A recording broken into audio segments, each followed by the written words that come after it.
especial. Nos meus 15 minutos eu quero dar 3 objetivos. O primeiro deles, tornar esse assunto o menos legalista possível. O segundo, despertar em nós o interesse pelo planejamento regional. E, por fim, fazer com que cada um saia daqui com responsabilidades.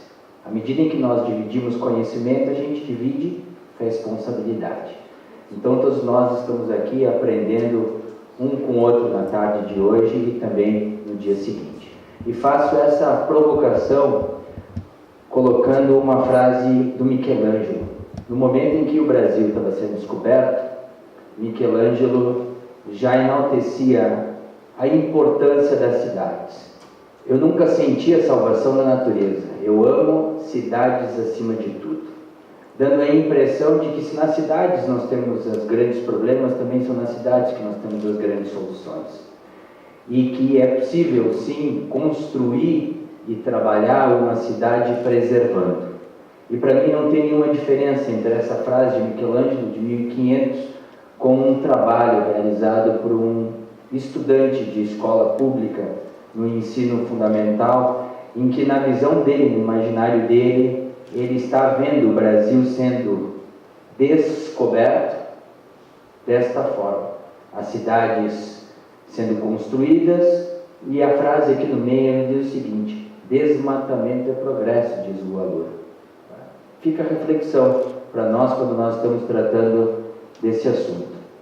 O Brasil de hoje, aquilo que a Marga disse, de forma muito objetiva, 207 milhões de brasileiros, 85% da população mora dentro dos perímetros urbanos, em torno de 36% da população mora numa cidade que integra uma região metropolitana no país. E o interessante, 50% do produto interno bruto do Brasil vem das regiões metropolitanas. Está aí o foco do Brasil e o desafio que nós temos de trabalhar esse assunto, que não é diferente da imprensa, que trabalha esse assunto em nível nacional. A revista Exame, por diversos momentos, tem trabalhado estudos relacionados às regiões metropolitanas e esse é um dos assuntos mais recentes. Não quero trabalhar muito o histórico das regiões metropolitanas, mas só nos lembrar que é um assunto no Brasil extremamente recente. Nós oficializamos as primeiras 8 regiões metropolitanas em 1973.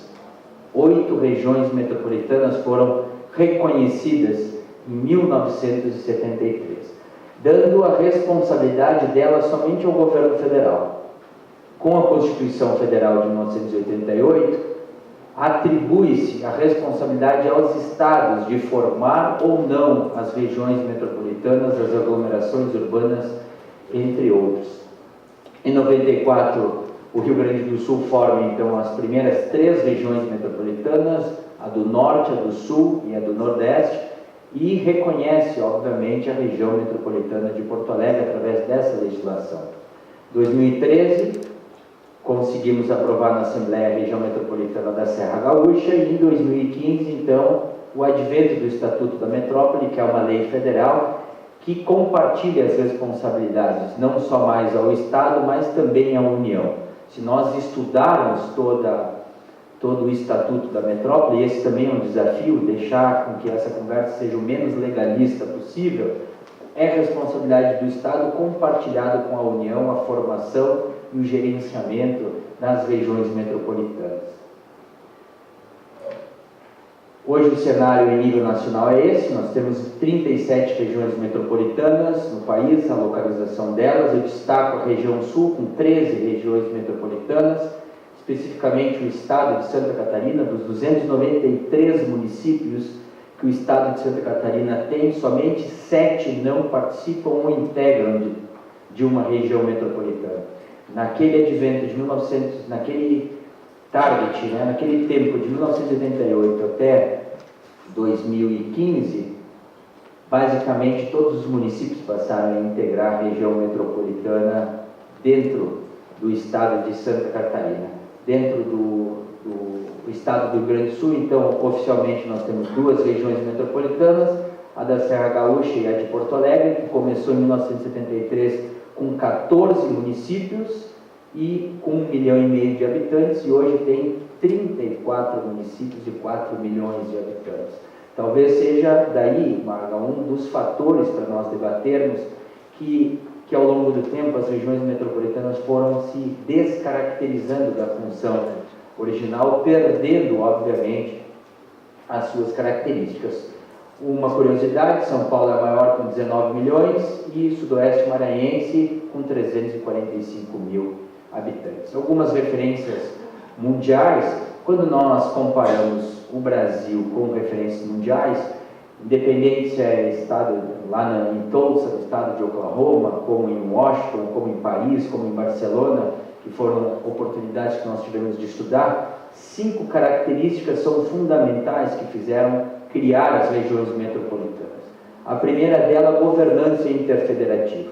É o município, o estado e a União que são responsáveis pela governança.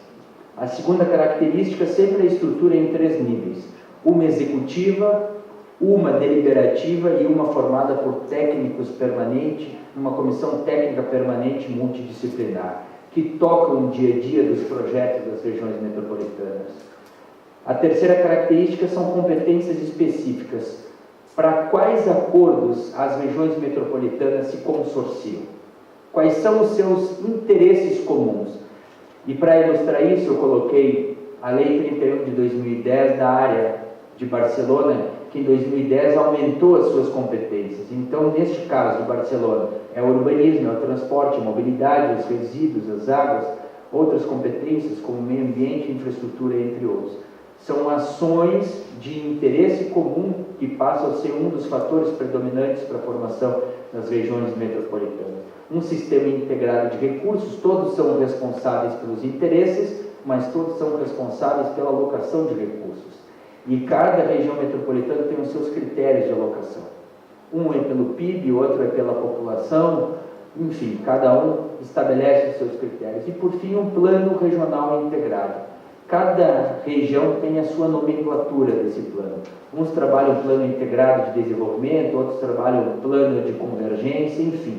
Nós precisamos de um plano, aquilo que conhecemos como guidelines, como diretrizes, como suporte de apoio aos municípios que precisam respeitar essas diretrizes regionais. Não quero dar muita ênfase aos textos da legislação, mas nós temos que reconhecer que hoje no Brasil tem o Estatuto da Metrópole, que é a Lei 13.089, de 12 de janeiro de 2015, que no seu artigo 2º, lá inciso 7º, diz o seguinte: os critérios de formação de regiões metropolitanas ou não são estabelecidos e disponibilizados pelo IBGE. Aí tu estuda os critérios do IBGE e tu vai verificar que não tem critérios. A literatura, ela estabelece, lá em 1969, na formação das regiões metropolitanas da década de 70, alguns critérios que eu divido com os amigos na tarde de hoje. Densidade demográfica acima de 60 habitantes por quilômetro quadrado. Por exemplo, Flores da Cunha estaria fora, Antônio Prado estaria fora, São Marcos estaria dentro, tem 72 quilômetros, digo 72 habitantes por quilômetro quadrado, e o município mãe tinha que ter, à época, 500 habitantes por quilômetro quadrado, ou seja, nem Caxias do Sul, pelo grau de influência de capital regional, estaria fora dos critérios. População e ocupação urbana, continuidade do tecido, um processo de conurbação muito acelerado, fluxos pendulares e integração dos mesmos, da onde a pessoa mora para onde ela vai, crescimento populacional, e o critério que foi utilizado naquela oportunidade foram as cidades com crescimento e as regiões da década de 50 para 60 acima de 45% passariam a integrar uma região metropolitana. E por fim, o PIB per capita. Veja o critério na época. O PIB per capita era estabelecido da seguinte maneira: a cada R$3, hoje, vou dizer, nem me lembro a moeda da época, mas a cada $3 do PIB per capita influenciado na área urbana, tinha que ser um na rural. Se essa relação não estabelecesse, não era formada uma região metropolitana. Aqui são, no mínimo, os 4 critérios, que nós vamos falar brevemente sobre eles. Mas eu fiz questão de colocar essa imagem aqui. Essa imagem, ela é muito recente, do ano passado. O solo é o mesmo. O modal de transporte é diferente. À época, mais de 150 anos atrás, saía carga daqui e vinha para o centro da Grã-Bretanha. E eram fabricados inúmeros produtos. E hoje, esse mesmo solo permanece, mas a função é diferente. E é isso que nós temos que pensar, e é essa provocação que a gente faz numa região metropolitana. Às vezes as funções elas vão mudando ao longo do tempo, mas nós precisamos entender que o solo é o mesmo. E se nós não planejarmos para o futuro, tem uma consequência muito grande no presente. O primeiro deles, quais são os municípios que integram? E essa integração, mesmo sendo diferente, tem uma função específica. Nós temos que entender que os limites do município, eles só são geográficos, mas a prestação de serviços tem influência direta com os municípios vizinhos. Quais são as funções públicas de interesse comum? Aqui o exemplo da região metropolitana de São Paulo estabeleceu estas funções públicas de interesse comum. Nós precisamos saber quais são as nossas funções públicas, que não necessariamente seja de uma outra região metropolitana. A estrutura de governança interfederativa nos seus 3 níveis. Primeiro, a instância executiva, somente formada por representantes do poder executivo. A instância deliberativa é formada por representantes do poder executivo, do legislativo e da sociedade civil organizada. E, por fim, uma organização pública e privada com funções técnicas consultivas, ou seja, são técnicos que diariamente estarão trabalhando para elaborarem projetos específicos de acordo com a função executiva da região metropolitana e daquilo que foi deliberadamente aprovado na instância deliberativa. E um sistema integrado de alocação de recursos. De que forma que nós vamos aportar esses recursos para manter essa parte estratégica? E, por fim, o meio de controle social. Tudo aquilo que está no artigo 21 do Estatuto das Cidades, que preconiza a participação direta da população, é sublinhado pelo Estatuto da Metrópole, desde a LDO, PPA, orçamento, até audiências públicas, conferências, entre outros.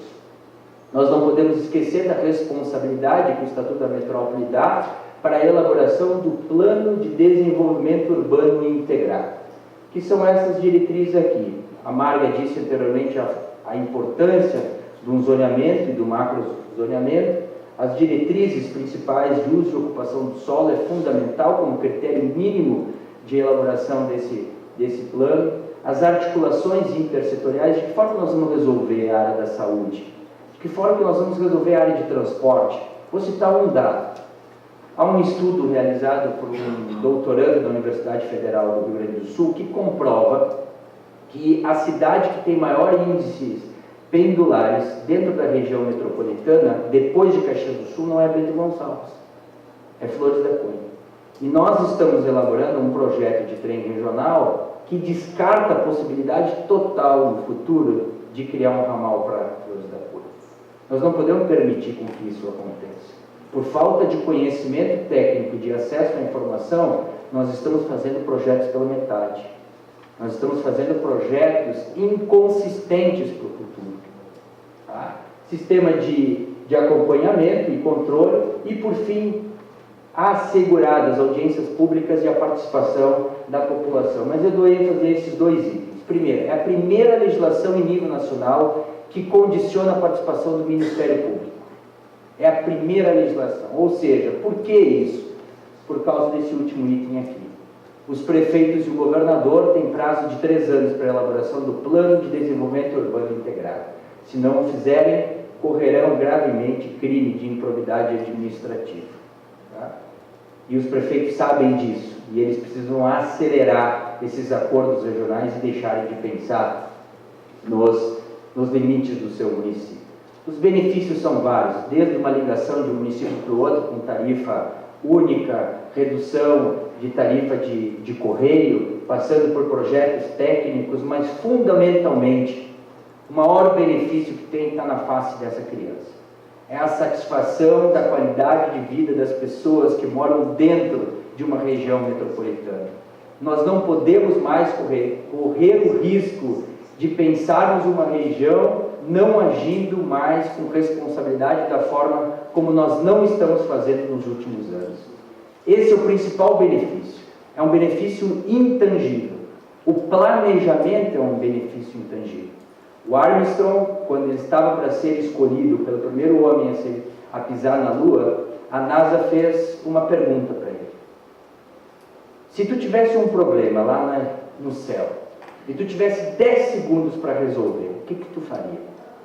Ele pensou bem, e ele respondeu o seguinte: olha, eu pensaria em 9 e agiria em 1.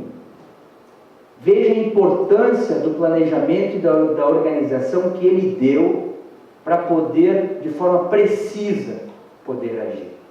E é dessa forma que eu divido com todos os colegas numa frase de um livro que vai ser lançado no próximo mês aqui em Caxias do Sul, em relação à responsabilidade que nós temos que ter numa relação entre a gente. A cidade existe quando as pessoas criam vínculos provisórios ou permanentes, e quando o sentimento de pertencimento é inseparável das pessoas e delas mesmas com o local onde elas vivem. Esse sentimento de pertencimento não existe ainda nas regiões metropolitanas. Nós estamos muito distantes porque nós achamos que esse problema não é nosso. E, de fato, a população tem achado, junto com os gestores públicos, que esse problema não é nosso. Eu fico à disposição de todos os colegas. Muito obrigado e estes são os meus contatos. Obrigada, Vinícius. Convidamos